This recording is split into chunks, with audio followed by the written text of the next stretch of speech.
আচ্ছা, বেসিক্যালি তোমাদের fourth semester English MDC ফোরের সাজেশন দিয়ে দিচ্ছি। একটুখানি তোমরা না আগে থেকে আমাকে বলবে, মানে আগে থেকে বলতে না, আমি পরীক্ষার চলাকালীন না, মোটামুটি একটুখানি 1 মাস আগে থেকে আমাকে একটুখানি কাইন্ডলি গ্রুপে ইনফর্ম করে দিও, তাহলে সুবিধা হয় আমার যে তোমাদের বলতে। তোমাদের বেশ যে সিলেবাসটা দিয়েছে এমডিসি ফোরের জন্য সেটা ওই অনার্সদের ডিএসসি ফোরের সমান, ওদেরও সিলেবাস একই আর তোমাদের একই। যে যে প্রশ্নগুলো বলছে একটুখানি মুখে বলছি আমি, সেগুলো একটুখানি কাইন্ডলি শুনে নাও, তার কারণ আমার কাছে রেডি করা নেই তোমাদের জন্য পার্টিকুলার সাজেশনস। তোমাদের পোয়েট্রি 4টে রয়েছে, মানে 4টে কবিতা রয়েছে। তো 4টে কবিতার মধ্যে থেকে যে কোনো 3টে কবিতা থেকে প্রশ্ন আসবে। মানে কবিতা রয়েছে 4টে, বাট প্রশ্ন আসবে 3টে কবিতা থেকে, যে কোনো একটা লিখতে হবে, এটা গেল কবিতা। তাহলে একটা কবিতা থেকে লিখতে হবে তোমাদের, সেক্ষেত্রে কোন কবিতা থেকে করবে? বেসিক্যালি দুটো কবিতা থেকে করলে হবে। যদি মনে করো যে দাদা আমি একটা কবিতা থেকে করবো, তাহলে কোন কবিতা থেকে করবে? সেটা হচ্ছে কি হারলেম। এই বছরের জন্য তোমাদের হারলেম কবিতাটা ইম্পর্টেন্ট, ঠিক আছে? এবার হারলেম কবিতাটার বললে তাহলে কোন প্রশ্নটা করবে? হারলেম থেকে তোমরা বেসিক্যালি একটা প্রশ্ন করে যাও, সেটা হচ্ছে ক্রিটিক্যাল অ্যাপ্রিসিয়েশন। যারা একটা করছো, আহ, তোমরা হচ্ছে কি ক্রিটিক্যাল অ্যাপ্রিসিয়েশন করে যাও হারলেম থেকে। আর কোনো প্রশ্ন করার দরকার নেই। যদি ইমেজেস আসে, বা হচ্ছে কি বলতে পারে রেসিয়াল ডিসক্রিমিনেশন, বা 1920 ব্ল্যাক এক্সপিরিয়েন্স, বা হচ্ছে কি যে পার্সোনাল আচারেন্স, বা কিভাবে আমেরিকান আফ্রিকান টেক্সচারটা তৈরি হয়েছিল, যদি ঘুরে ফিরে আসে, বা পোয়েটিক স্টাইল, ওই ক্রিটিক্যাল অ্যাপ্রিসিয়েশন করলেই হবে। তোমাদের ক্রিটিক্যাল অ্যাপ্রিসিয়েশনটা ডিরেক্টলি ঘুরে ফিরে দিতে পারে, ঠিক আছে? এই প্রশ্নটা বা এই কবিতা থেকে করে যাও, আর একটাই করতে পারো, কোনো সমস্যা নেই।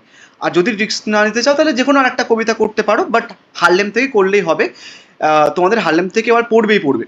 এবার বাদ বাকি কবিতা থেকে আমি বলে দিচ্ছি, যেমন তোমরা ড্যাডি থেকে কনফেশনাল মোড অফ পোয়েট্রি করো, বা এখান থেকেও তুমি ক্রিটিক্যাল অ্যাপ্রিসিয়েশনস করতে পারো, ঘুরিয়ে ফিরে দিতে পারে, বা ইমেজেস দিতে পারে ঘুরিয়ে ফিরিয়ে, বা বলতে পারে অটোবায়োগ্রাফিক্যাল পোয়েম। মোটামুটি এর মধ্যে থেকে তুমি কোন পেয়ে যাবে? হয় ক্রিটিক্যাল অ্যাপ্রিসিয়েশন, নইলে daddy as a confessional mode of poetry, বা ইমেজেস বড্ডজোর এইটুকু ঘোরাতে পারে, বা বলতে পারে হাউ ডাজ প্ল্যাট, মানে সিলভিয়ার Plath, combine history with personal emotions. ঠিক আছে? তো এই যা দেখতে পাচ্ছ এখানটা যে প্রশ্নগুলো আছে, সমস্ত অল প্রশ্ন দেখেছো, এখান থেকে পেয়ে যাবে।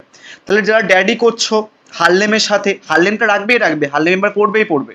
হারলেমের সাথে যারা ড্যাডি করবে, তোমরা এই প্রশ্নগুলো দেখে যাবে, কনফেশনাল মোড অফ পোয়েট্রি, বা ক্রিটিক্যাল অ্যাপ্রিসিয়েশন, বা ইমেজেস, বা হচ্ছে কি তোমার কি বললাম, ড্যাডি অ্যাজ এ হচ্ছে কি তোমার আরেকটা দেখে যেও, বলতে পারে যে analyse how Plath critics the patriarchy and male authority in her poem Daddy. মানে পেট্রিয়ার্কাল সোসাইটির মধ্যকার কোনো একটা জিনিস দেখিয়েছে ওটা। আর একবার বলছি, প্রশ্নটা শুনে নাও। অ্যানালাইজ হাউ প্ল্যাথ, মানে সিলভিয়ার Plath, critics the patriarchy and male authority in her poem Daddy. বড্ড জোর এতটুকু ঘোরাতে পারে, আদারওয়াইজ কোনো প্রশ্ন ঘোরাবে না। কনফেশনাল মোড অফ পোয়েট্রি তুমি পেয়ে যাবে, ক্রিটিক্যাল অ্যাপ্রিসিয়েশন বা ইমেজেস বা ঘুরে ফিরে দিতে পারে, আর একটা বললাম ওটা দেখে রেখেছো। এবার যারা মোটামুটি হারলেমের সাথে ও ক্যাপ্টেন মাই ক্যাপ্টেন করছো, তোমরা সোজা সাপটা এখান থেকে অ্যাজ অ্যান এলইজি করে যাও, বা ক্রিটিক্যাল অ্যাপ্রিসিয়েশন হয়ে যাবে, সমস্যা নেই। যারা আফটার অ্যাপেল পিকিং করছো, আফটার অ্যাপেল পিকিংয়ে তোমাদের আগের বারে পড়েছিল, আফটার অ্যাপেল পিকিং তোমরা পড়েছিল, আচ্ছা O captain my captain critical appreciation পড়বে না তোমাদের, তার কারণ এর পড়ে গেছিলো। আফটার অ্যাপেল পিকিং থেকে তোমাদের থিম আসবে না এবার। তো থিম না আসলে কী কী আসতে পারে? বলতে পারে হচ্ছে কি যে, মানে থিম দিয়ে দিয়েছে যেহেতু আফটার অ্যাপেল পিকিং থেকে, তাহলে থিম না আসলে তোমাদের ক্রিটিক্যাল অ্যাপ্রিসিয়েশন কিন্তু এখান থেকেও দিতে পারে। যদি ঘুরিয়ে ফিরে দেয়, তাহলে বলতে পারে ইমেজারিটা লেখো, বা টাইটেলটা লেখো, বা সিম্বলটা লেখো। তাহলে একটাই করে এখান থেকে। তাহলে হারলেমের সাথে তুমি আর যে কোনো একটা কবিতা করবে, সেই যে কোনো একটা কবিতার মধ্যে তোমার আফটার অ্যাপেল পিকিং থাকতে পারে, বা ও ক্যাপ্টেন মাই ক্যাপ্টেন তোমার পছন্দ থাকতে পারে, বা ডায়েরি থাকতে পারে। এবং ডায়েরি থেকে করলে কোন প্রশ্নগুলো করবে দেন সেটা বলে দিয়েছে আমি, বা বাদ বাকি কবিতা থেকে বলে দিয়েছি।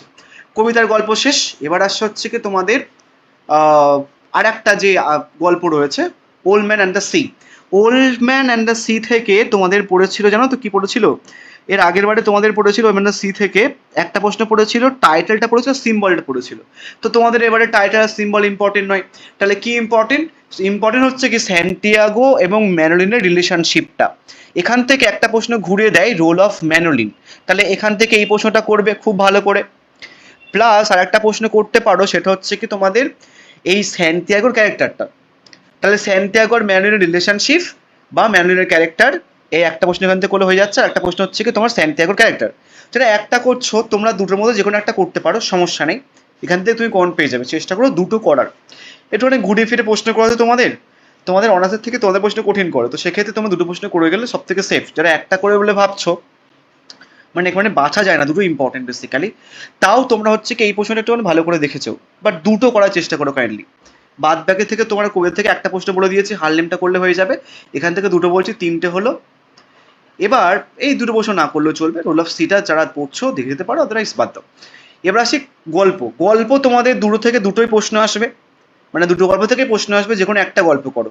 কি গল্প করবে? এর আগের বারে তোমাদের এমডিসিদের ডিটেকটিভ স্টোরি দিয়ে দিয়েছে, তাহলে এটার করা দরকার নেই। কি করবে তাহলে? ডিটেকটিভ স্টোরি দিয়ে দিয়েছে যখন, তোমরা করবে পার্লামেন্ট লেটারের হচ্ছে কি যে ন্যারেটিভ স্টাইল। ঠিক আছে, এই প্রশ্নটা ন্যারেটিভ স্টাইল করবে। বা আর একটা প্রশ্ন করতে পারো পার্লার লেটারে, সেটা হচ্ছে কি রোল অফ ডুপিন।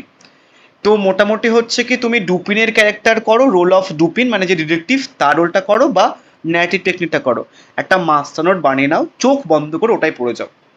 দুটো স্টোরি থেকে দুটো থেকেই প্রশ্ন দেবে, যে কোনো একটা স্টোরি থেকে অ্যাটেন্ড করতে হবে। সেক্ষেত্রে তোমার পার্লার এটার পছন্দ হতে পারে বা ড্রাই সেপ্টের পছন্দ হতে পারে।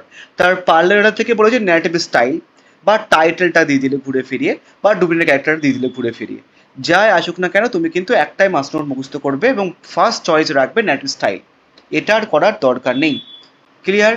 এবার যারা ড্রাই সেপ্টেম্বর করছো, ড্রাই সেপ্টেম্বরে তোমাদের কি পড়েছিল জানো তো? যেমন পার্লার থেকে ডিটেকটিভ স্টোরি পড়েছিল, ড্রাই সেপ্টেম্বরে পড়েছিল representation of gender and class.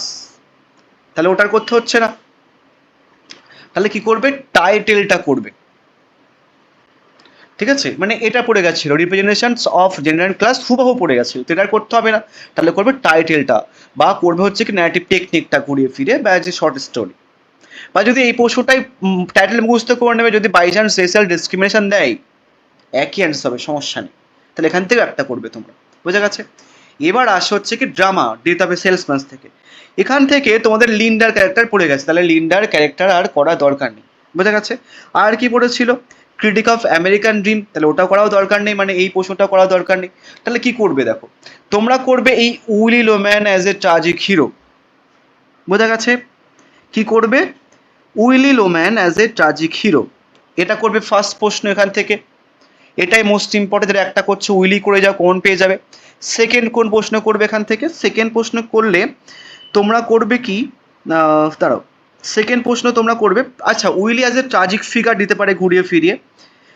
বা তোমাদের যেহেতু মানে আমেরিকান ড্রিমের কি দিয়েছিল, আমেরিকান ড্রিমের দিয়েছিল ক্রিটিক অফ আমেরিকান ড্রিম, তোমাদের বলতে পারে থিম অফ আমেরিকান ড্রিম লেখো, এটা 2 নম্বর প্রশ্ন হলো। তাহলে 3 নম্বর প্রশ্ন যদি করো তাহলে কি করে, দুটো করলেই হবে, আমি জাস্ট 3 নম্বর বলছি, যারা ইন্টারেস্টেড তারা করতে পারো। কি প্রশ্ন? ভালো করে শোনো। Analyze the father son conflict between Willy and Biff. তো এই প্রশ্নটা করতে পারো যদি মনে করো যে দাদা করা পসিবল হচ্ছে না, দাদা কি করবো, ভাবছিলাম যে দুটো করব, তিনটে করা পসিবল হচ্ছে না, তাহলে উইলির ক্যারেক্টার করে গেলেও কিন্তু হবে। প্রশ্নটা আরেকবার বলছি শোনো, কি বলতে পারে? Analyze the father son conflict between Willy and Biff. 3 number প্রশ্ন সেটা হচ্ছে কি সিম্বল। ঠিক আছে, এই সিম্বলটা করলে তোমাদের dramatic technique, dramatic conflict cover হয়ে যাবে।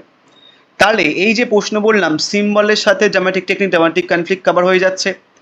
আমেরিকান ড্রিমের থিম বললাম, আর উইলির ক্যারেক্টার বললাম, এই যে তিনটে বললাম, এর বাইরে কোনো প্রশ্ন আসবে না। আশা করছি কভার হয়ে গেছে। এবার তোমরা কি করবে, তোমাদের আমি গ্রুপে প্রিভিয়াস ইয়ার তোমাদের প্রশ্নটা দিয়ে দিচ্ছি, সাথে তোমাদের হচ্ছে কি যে ডিএসসি 4 মানে থার্ড সেমিস্টারদের যে ডিএসসি 4, ওদের তো একই সিলেবাস, ওদেরও প্রিভিয়াস ইয়ারে প্রশ্ন দিয়ে দিচ্ছি। ওদের যে যে প্রশ্নগুলো 5 মার্কসের জন্য এসছে, তোমরা ওই 5 মার্কসের প্রশ্ন পড়ে যাও, কমন পেয়ে যাবে, সমস্যা নেই। তাহলে ক্লিয়ার? তোদের 5 মার্কসেরও কভার করে দিলাম, আর 15 মার্কসের জন্য বলে দিলাম। যারা এখান থেকে একটা করবে বলছো, তোমরা উইলিটা খুব ভালো করে যাও, সাথে পারলে এই সিম্বলটা বা থিম অফ আমেরিকান ড্রিমের কনসেপ্টটা করো, দুটো করো। ঠিক আছে, তোমাদের একটুখানি ক্রিটিক্যাল প্রশ্ন করছো, এই কারণের জন্য বললাম। সো থ্যাংক ইউ, ভালো করে পরীক্ষা দিন।